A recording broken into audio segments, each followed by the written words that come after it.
Before you go, tell me, where in the world are you watching this from? Drop your city or country in the comments.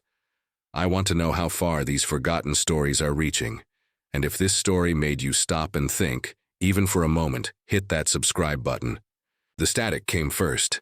It crept through the headsets like a living thing, low and patient, turning voices into ghosts.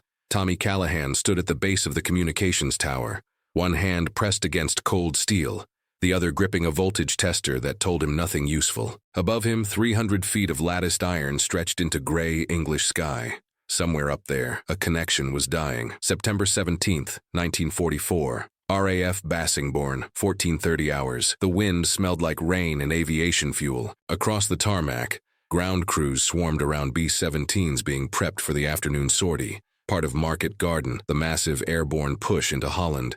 Engines coughed awake, propellers bit air, and inside the operations hut, radios crackled with traffic that shouldn't sound like that. Tommy heard it even from here. The hiss, the warble, the dropout. Callahan! Captain Moss leaned out from the Radio Shack door, his face red. Tell me you've got something.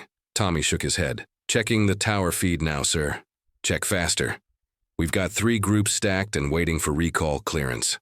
Recall clearance. That meant weather had turned bad over the drop zones. That meant planes already in the air needed new orders. Abort, divert, or push through. And if those orders didn't reach them, Tommy didn't finish the thought. He strapped on his climbing belt, snapped the safety line to his harness, and started up. The first 100 feet were muscle memory. Hand over hand, boot spikes biting into frost-slick crossbeams. His father had taught him to climb telephone poles in Boston when he was 12.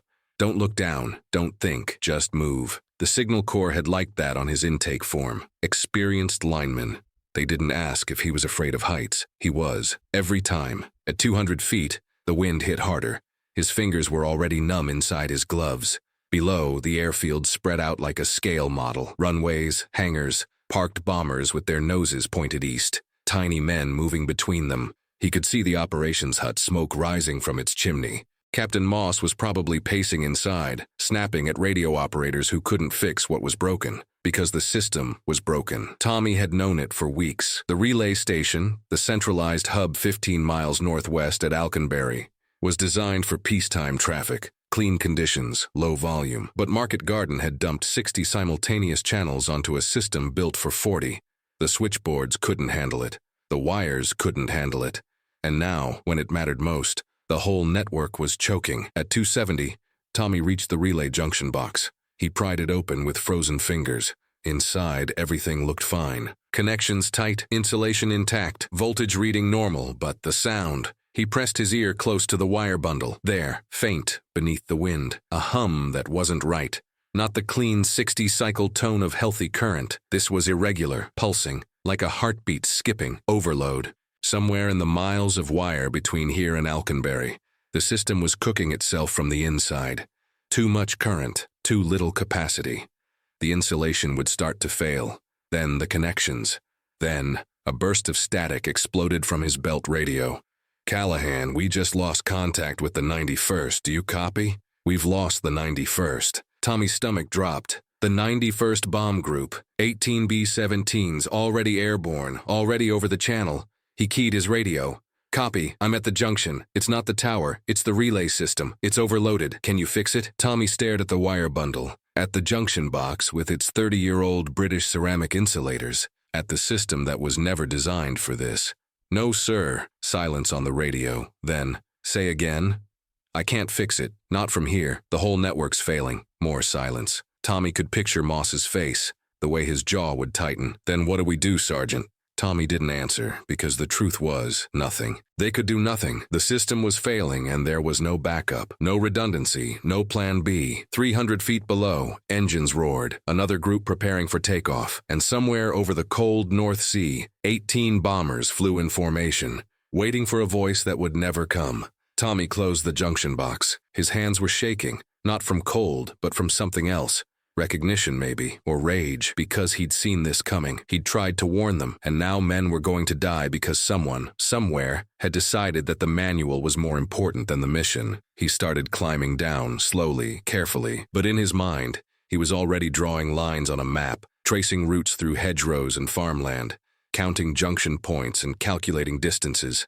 There was another way. It wasn't in the manual, but it was there. Tommy hit the ground hard, boots crunching frozen grass. His knees ached, his hands were still shaking. He unclipped the safety line and headed straight for the operations hut, ignoring the stares from ground crews who'd watched him descend. Inside, the air was thick with cigarette smoke and tension. Radio operators hunched over their stations, headsets clamped tight, fingers adjusting dials that did nothing. Captain Moss stood at the center table. A map of East Anglia spread before him. Red grease pencil marked the positions of Allied airfields. Blue lines showed the official relay network. It looked clean on paper, organized, efficient. It was a lie. Callahan, Moss didn't look up. Tell me something useful. Tommy stepped to the table. The relay system's overloaded, sir. We're pushing 60 channels through infrastructure rated for 40. The wires are heating up. Insulation's failing. It's not a question of if it collapses, it's when. Moss's jaw tightened. How long? Hours, maybe less. One of the radio operators, a young corporal named Davies, pulled off his headset. Sir, we just re-established contact with the 91st. Intermittent, but they're receiving. Moss exhaled. Good. Keep them on. For how long? Tommy asked quietly. Moss shot him a look. As long as it takes, Sergeant. Tommy picked up the map, traced the blue relay line with his finger. It ran from Bassingbourn north to the central hub at Alconbury, then branched out to a dozen other airfields. One line, one route, one point of failure. This system wasn't designed for war, Tommy said. It's British civilian infrastructure, repurposed. It worked fine when we had 5 bomber groups, now we've got 20. Every airfield running maximum sorties, every radio fighting for bandwidth. The system can't breathe. Then we prioritize. Moss tapped the map. Essential traffic only. Ground the non-combat flights. Reduce the load. That buys us time, Tommy said. It doesn't fix the problem. Then what does? Tommy hesitated. This was the moment. The moment to say it out loud. Redundancy, he said. A secondary network independent of the main relay. Moss looked at him like he'd suggested building a rocket. With what? We don't have spare wire. We don't have spare equipment. And even if we did, Engineering Command would never approve field modifications during active operations. We don't need new wire, Tommy said. There's already a network in place, civilian telephone lines, British post office infrastructure. It's been here for decades. Buried cables, junction points, pole routes. Most of it's still functional. Moss frowned. You want to splice military radios into civilian phone lines? Yes, sir. That's not protocol. No, sir. It's not even close to protocol. Tommy said nothing. Moss straightened. We follow the manual, Callahan. That's how we maintain order. That's how we avoid chaos. The manual's killing us, sir. The room went silent. Every operator had stopped working. Headsets lowered, all eyes on Tommy. Moss's voice dropped to ice. Say that again. Tommy didn't flinch. The manual assumes we're working with functional systems. Ours isn't functional. It's collapsing. And when it does, every bomber group in East Anglia goes deaf. Moss stepped closer. You think you know better than Engineering Command? Better than the men who designed this system? I think I know what happens when you overload copper wire, sir. I've been doing this since I was 15. Then you should know better than to propose unauthorized modifications. Moss turned back to the map. We'll manage with what we have. Dismissed. Tommy didn't move. I said dismissed, Sergeant. Tommy walked out. Outside, the wind had picked up. Dark clouds rolled in from the west. Tommy pulled his jacket tight and headed toward the motor pool, where Eddie Vasquez was supposed to be checking generator fuel levels. He found him under a truck, wrench in hand. Eddie. Vasquez rolled out, grease smeared across his cheek. Let me guess, Moss shot you down. Worse, he told me to follow the manual. Eddie laughed, but there was no humor in it. The manual that's burning up right now? Tommy crouched beside him. I need to show you something. They walked to the storage shed behind the communications building. Tommy unlocked it, pulled out a folder marked Intelligence Briefing. Restricted. Where'd you get that? Eddie asked. Borrowed it from S2 this morning. Tommy opened it, pulled out a single sheet of paper. It was a translation of an intercepted German radio transmission, dated September 10th. Eddie read aloud. Allied relay infrastructure concentrated at single nodes. Recommend targeting Alconbury Station for maximum disruption. He looked up. They know. They've known for weeks, Tommy said. They identified the choke point. They know if they take out Alconbury, the whole network collapses. So why haven't they hit it? Because they don't need to. Tommy folded the paper. We're doing it to ourselves, overloading the system, burning it out from the inside.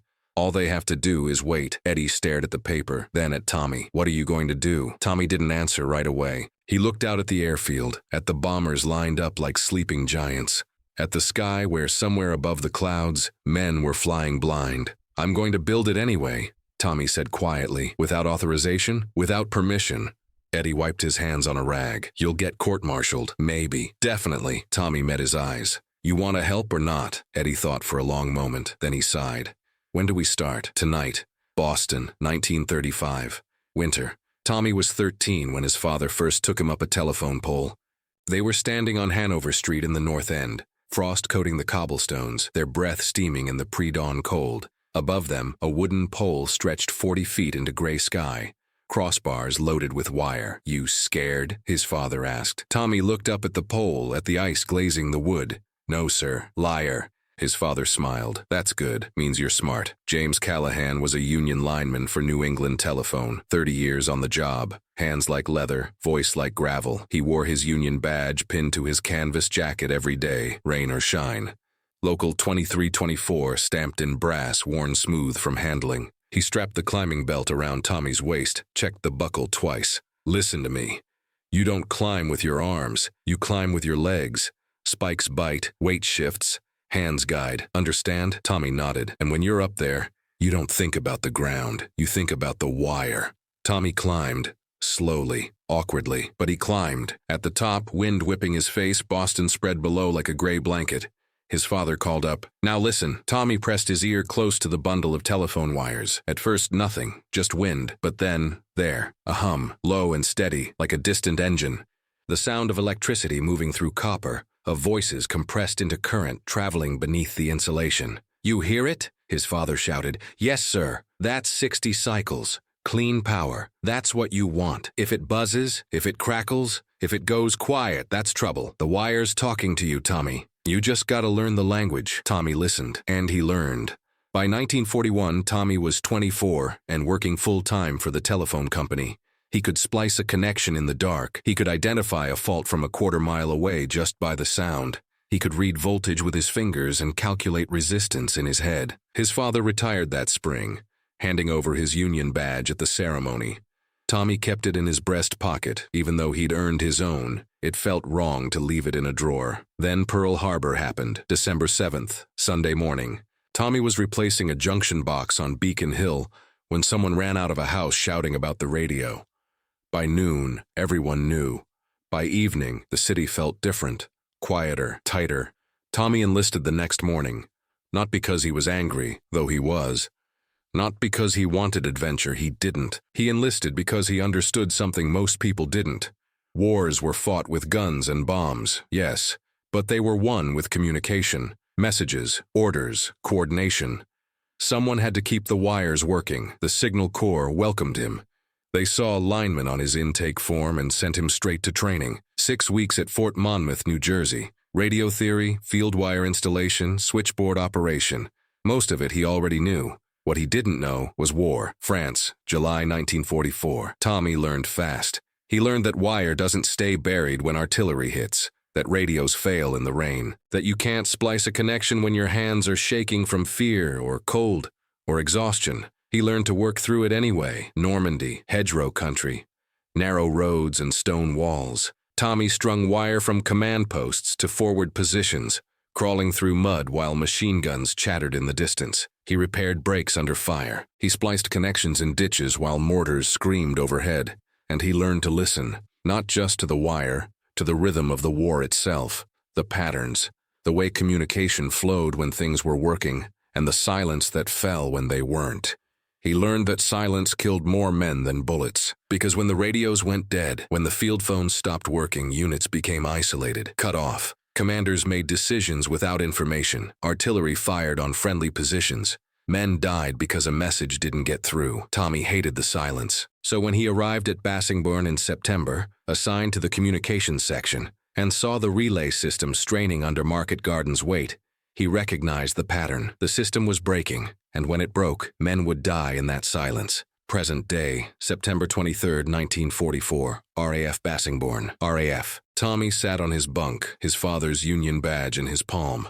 The brass was warm from his pocket, the engraving worn smooth. He turned it over, read the inscription on the back that his mother had added, "Do the work, come home." Simple, direct. But coming home meant finishing the work first. Eddie Vasquez poked his head through the tent flap. You ready? Tommy pocketed the badge, laced his boots. Yeah.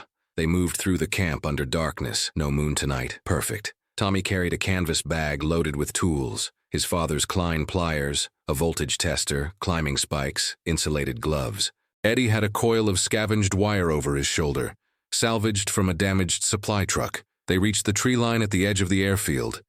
Beyond it, civilian farmland stretched into shadow, and running through that farmland, buried in some places, strung on poles in others, was the British post office telephone network. Tommy knelt, pulled out a hand-drawn map. He'd spent the last 3 days walking these fields, tracing wire routes, marking junction points. The civilian system was old, but it was robust, distributed, redundant, everything the military system wasn't. Here, he pointed to a junction box half buried in the hedgerow. This feeds into Bassingbourne village. From there, it connects to Litlington, then Kimbleton. If we splice into it, we can create a parallel route, independent of Alconbury. Eddie crouched beside him. And if we get caught? Tommy looked at him. Then we get caught. They worked in silence. Tommy pried open the junction box, exposed the wire bundle inside.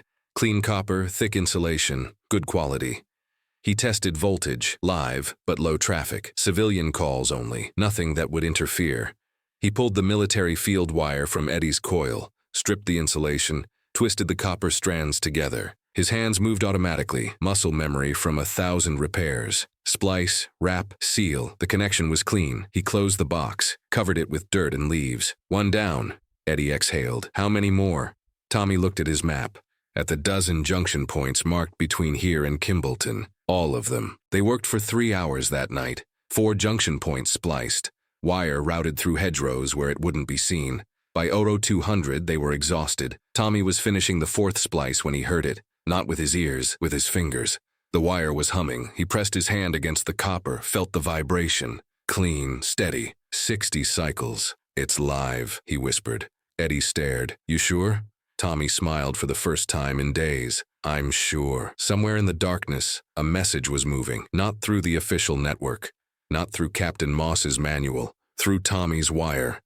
Through the system no one had authorized, and it was working. But as they packed up their tools, as they started back toward camp, neither of them heard the footsteps behind them, or the click of a notepad closing, or the soft curse of a voice that didn't belong. September 25th, 1944. 600 hours. Tommy woke to someone shaking his shoulder. Eddie, still in yesterday's uniform, eyes red from lack of sleep. We've got a problem. Tommy sat up. What kind? The kind with captain's bars. Captain Moss was waiting in the communications hut, arms crossed, jaw set. On the table in front of him sat Tommy's hand-drawn map, the one showing junction points, wire routes, splice locations. Tommy's stomach dropped. Where did you? Corporal Davies found it in your footlocker during barracks inspection. Moss tapped the map.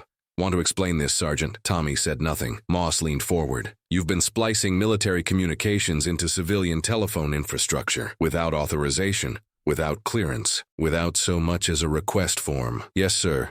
Do you have any idea how many regulations you've violated? No, sir. Moss's voice rose. You've compromised operational security. You've interfered with British civilian property. You've modified equipment without engineering approval. And you've done it all behind my back. Tommy met his eyes. The system was failing, sir. So, you decided to play telephone operator? Moss shook his head. This isn't some phone company back in Boston, Callahan. This is the United States Army. We have procedures. We have protocols. We follow them for a reason. And when the protocols don't work, then we fix them through proper channels. There's no time for proper channels. Moss slammed his hand on the table. There's always time to follow orders. Silence filled the hut. Outside, engines coughed to life.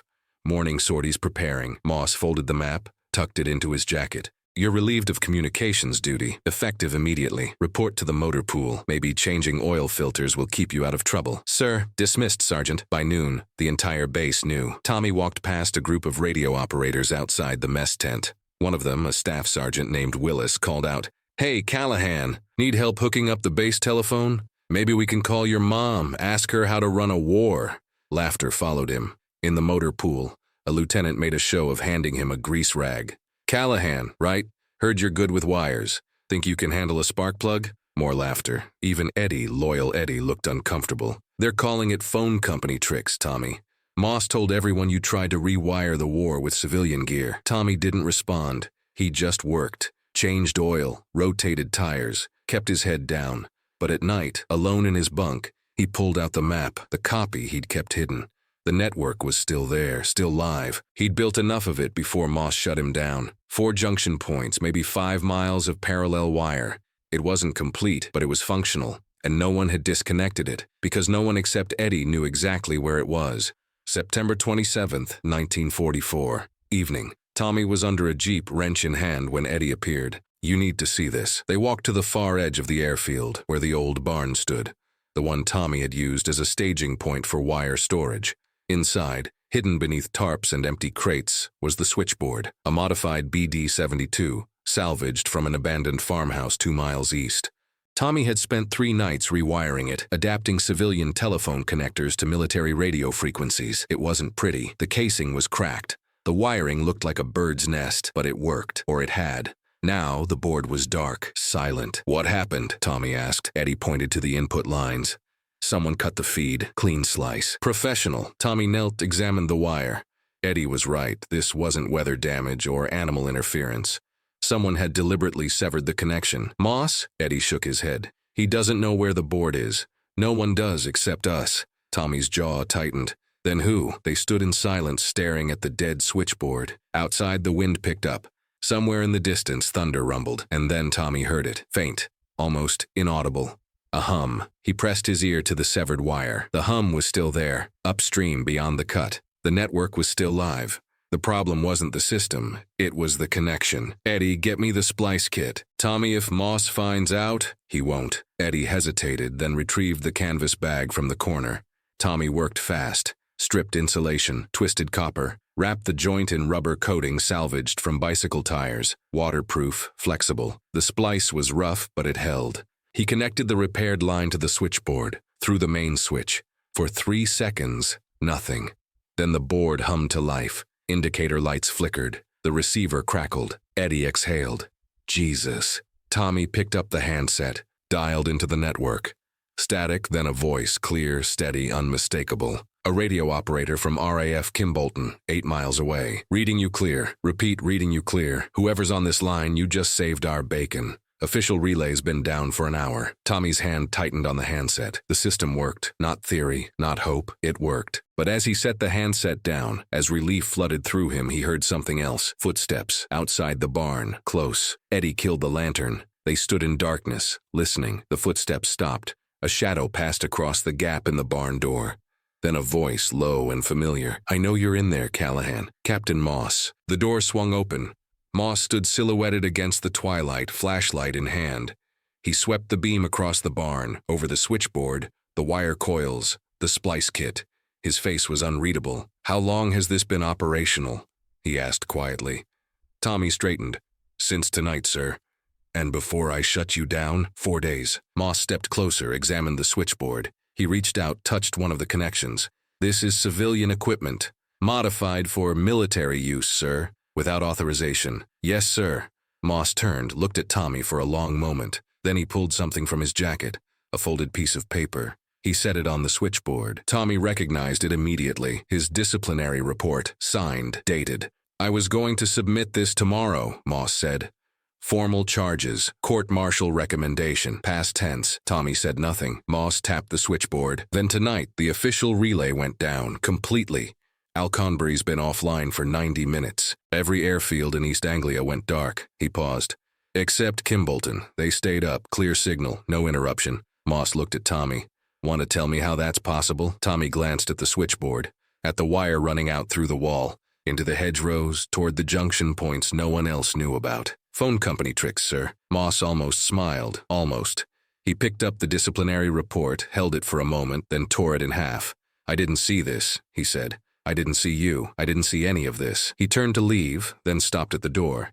"But Callahan, if this network fails, if it causes one problem, one interference, one compromised transmission, I will bury you so deep you'll be court-martialed in your grave. Understood?" "Yes, sir." Moss left.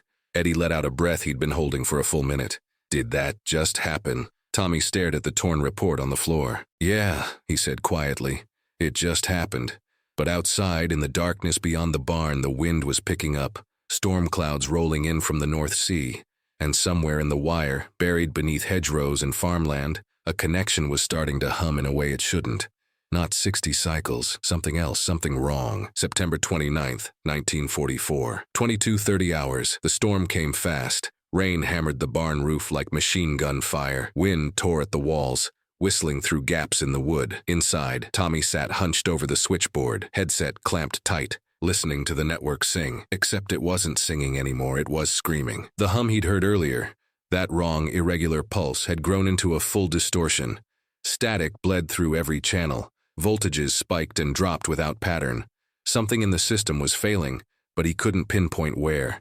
Eddie burst through the door, soaked to the bone. Official relays gone. Alconbury just went completely dark. Moss is pulling his hair out. Tommy didn't look up. His fingers moved across the switchboard, testing connections, tracing signal paths. How many groups in the air? 12, maybe 15.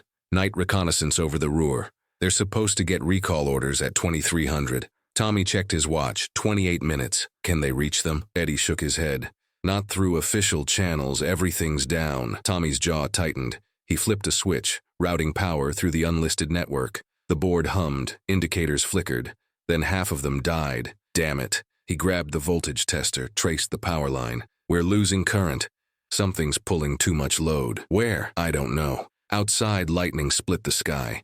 Thunder followed instantly. Close. Too close.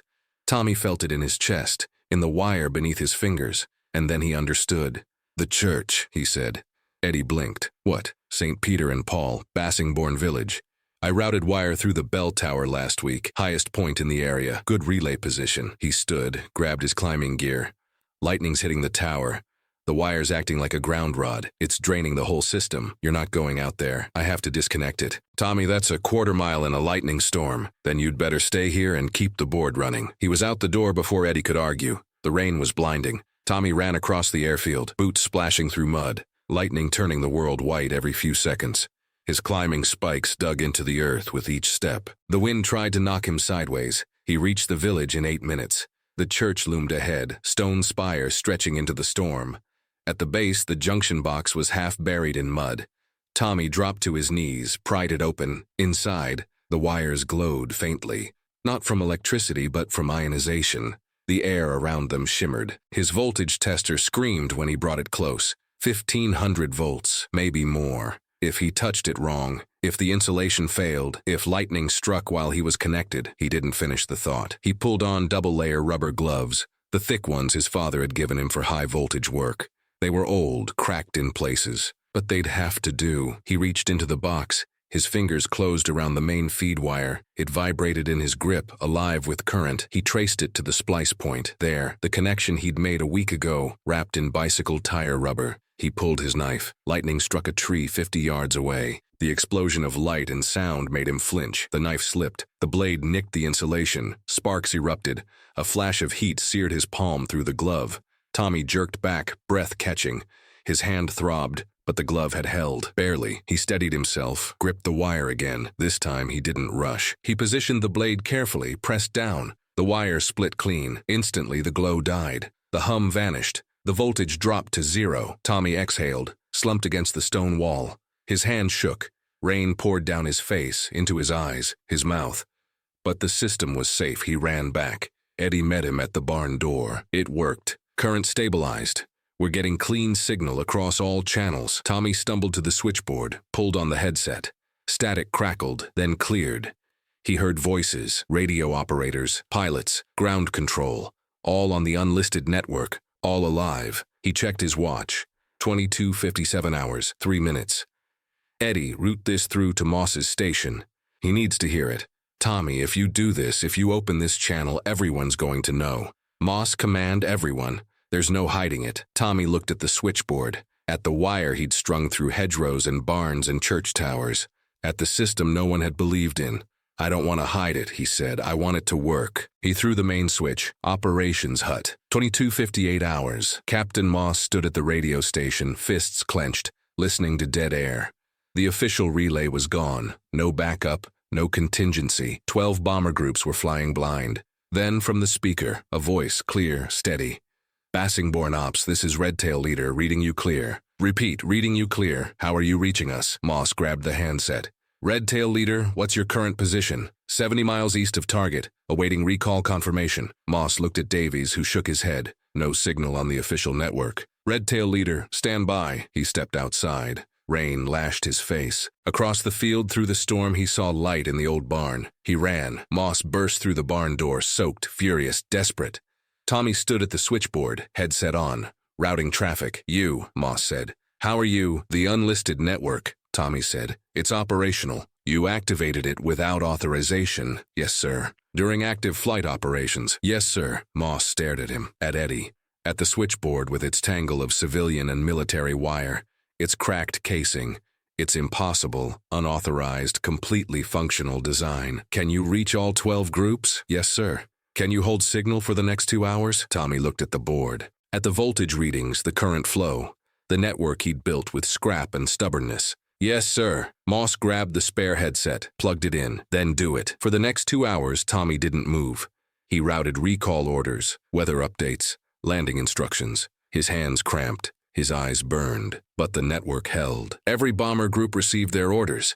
Every pilot heard the voice they needed to hear. Not one was lost. At 0100, the last plane touched down. The storm began to ease. Moss set down the headset, looked at Tommy for a long moment. Report to my office at 0800, he said quietly. Yes, sir. Moss left. Eddie slumped against the wall. We're dead. Tommy powered down the switchboard. His hand, the one burned by the spark, throbbed beneath the glove. He pulled it off carefully. The palm was blistered, red, raw, but the wire had held. The system had held. And 12 groups of men were sleeping in their bunks tonight instead of burning in the North Sea. Maybe, Tommy said, but they're not. September 30th, 1944, 0800 hours. Tommy stood outside Captain Moss's office, his burned hand wrapped in gauze. Inside, voices murmured, more than one. He couldn't make out the words, but the tone was sharp, official. The door opened. Moss gestured him in. 3 officers sat at the table. Moss, a colonel from 8th Air Force Communications, and a British liaison officer Tommy didn't recognize. Sergeant Callahan, the colonel said. Take a seat. Tommy sat. The colonel opened a folder. Last night, you activated an unauthorized communications network during active flight operations. Is that correct? Yes, sir. Without clearance from your commanding officer? Yes, sir. Using civilian infrastructure you'd spliced into military systems without engineering approval? Yes, sir. The colonel closed the folder. Do you understand the severity of these violations? Tommy met his eyes. I do, sir. Then why did you do it? Tommy's jaw tightened. Because men were going to die, sir. The official system failed. The Unlisted network was the only option. The only option, the colonel repeated. Not the authorized option. No, sir. Silence filled the room. The British officer leaned forward. Sergeant, your improvisation may have worked last night. But what happens when it fails? When civilian traffic interferes with military operations? When your hand-spliced connections break under load? Tommy pulled his father's union badge from his pocket, set it on the table. The brass caught the light. Local 2324, worn smooth from 30 years of work. My father taught me something, sir. Before you climb, you test the wire. Before you splice, you measure the load. Before you close the circuit, you make sure it's right. He looked at each officer in turn. I tested every connection.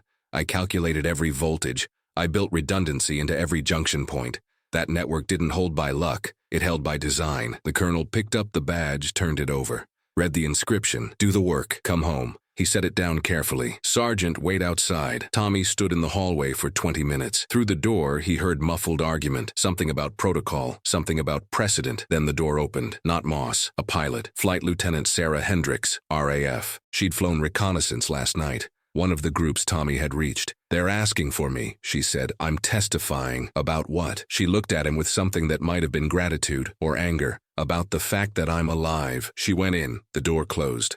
5 minutes later, another pilot arrived, then another, then a ground controller from Kimbolton, then a radio operator from the 91st Bomb Group. One by one, they went in. One by one, they told the same story. 1100 hours. The door opened. Moss gestured Tommy back inside. The table was covered with papers now. Radio logs, flight reports, testimony, transcripts. The colonel spoke first. Sergeant Callahan, we've reviewed the operational data from last night. Your network handled 63 distinct transmissions, 0 interference, 0 dropped signals, 0 casualties attributable to communication failure. He paused. Under normal circumstances, your unauthorized actions would result in court-martial. But these are not normal circumstances. The British officer leaned forward. Your system used our civilian infrastructure without permission. That should result in formal charges from His Majesty's government. He smiled faintly. However, the Ministry of Communications has expressed interest. They'd like to study your design. Apparently, it's more robust than our own military installations. Tommy blinked. Sir? Moss spoke for the first time. You're not being charged, Callahan. You're being reassigned. To where, sir? Here, Communications Command. Effective immediately. You're authorized to expand the Unlisted network across East Anglia. Full engineering support, full material access. Moss slid a paper across the table, and full recognition that your phone company tricks just saved 12 bomber groups. Tommy stared at the paper. Official orders, signed by the colonel. Countersigned by the British liaison. His hand shook. One condition, the colonel said. You train every other Signal Corps technician on this base. Your methods become standard protocol. If this network is going to work, it can't depend on one man. Tommy looked up. Yes, sir. Dismissed, Sergeant. October 15th, 1944. Tommy stood on a hill overlooking RAF Bassingbourn, Eddie beside him. Below, 3 teams of technicians worked on junction points, installing, testing, expanding. The Unlisted network now covered 15 airfields, over 200 miles of parallel wire, redundant, distributed, invisible. They're calling it the ghost wire, Eddie said. Did you know that? Tommy shook his head. Pilots started it. The wire that appeared when everything else failed. Eddie glanced at him. They're saying you saved the offensive. I didn't save anything, Tommy said quietly. I just kept the line open. Eddie was quiet for a moment. Then, your dad would have been proud. Tommy touched the badge in his pocket. Still there, still worn smooth. Maybe, he said, or maybe he would have told me to follow the manual. Would you have listened? Tommy smiled faintly. No. May 8th, 1945, Victory in Europe Day. Tommy stood in a muddy field in Germany, watching soldiers celebrate. The war was over. The wire had held. He'd received a commendation, a promotion, letters from pilots he'd never met, thanking him for voices in the dark. But what he remembered most wasn't the praise. It was the sound. That clean, steady hum of a working line. The sound his father had taught him to recognize. The sound that meant someone, somewhere, was getting through. Boston, 1947. Tommy walked into the New England Telephone Company office wearing civilian clothes. His hand, the burned one, still ached in cold weather, but it worked. The hiring manager looked at his application. Says here you were Signal Corps, communications specialist. Yes, sir. Any field experience? Tommy thought about hedgerows and church towers and storms that tried to kill him, about wire strung through darkness, and voices saved by copper and stubbornness. Some, he said. He got the job. Boston, 1983. Tommy Callahan, 66 years old, retired, sat in his living room. His grandson, 10, was working on a school project about World War II. Grandpa, what did you do in the war? Tommy looked at the boy, at the curiosity in his eyes, at the world that had grown up without knowing how close it had come to silence. I kept people connected, he said. Like a telephone operator? Tommy smiled. Something like that. The boy went back to his paper. Tommy watched him write, pen scratching across the page. Outside through the window he could see telephone lines strung between poles, clean, organized, modern. But if you listened close enough, if you pressed your ear to the wire like his father had taught him 60 years ago, you could still hear it. That hum, that steady 60-cycle pulse of voices traveling through copper. The sound of connection, the sound of survival. Epilogue. The ghost wire was never officially documented. No manual described it. No field guide mentioned it. But the concept, redundant distributed communication networks using civilian infrastructure, became standard doctrine in NATO communications planning during the Cold War. Tommy Callahan died in 1991. His obituary in the Boston Globe mentioned his 40 years with the telephone company. It didn't mention the war. But in the archives of RAF Bassingbourn, now a museum, there's a display case. Inside, a length of copper wire, a junction box, and a brass Union badge. The placard reads, "Sometimes the most important connections are the ones no one authorized." And beneath it, a question written in simple block letters. When the system fails and lives hang in the balance, do you wait for permission, or do you build the line yourself? Tommy Callahan never wanted to be a hero. He just wanted the wire to work. But in that refusal to accept failure, in that stubborn, working-class determination to fix what was broken, he saved hundreds of lives and changed how armies communicate forever. Not through orders, not through rank, through competence, through courage, through connection. What would you do if the manual failed and lives depended on your choice? Share this story. Honor the quiet ones who build the lines we never see. If this story left you stunned, you're going to be absolutely blown away by what you're about to see next. Another forgotten hero. Another impossible situation. Another moment where one man's refusal to follow orders changed everything. Trust me, you don't want to miss this one.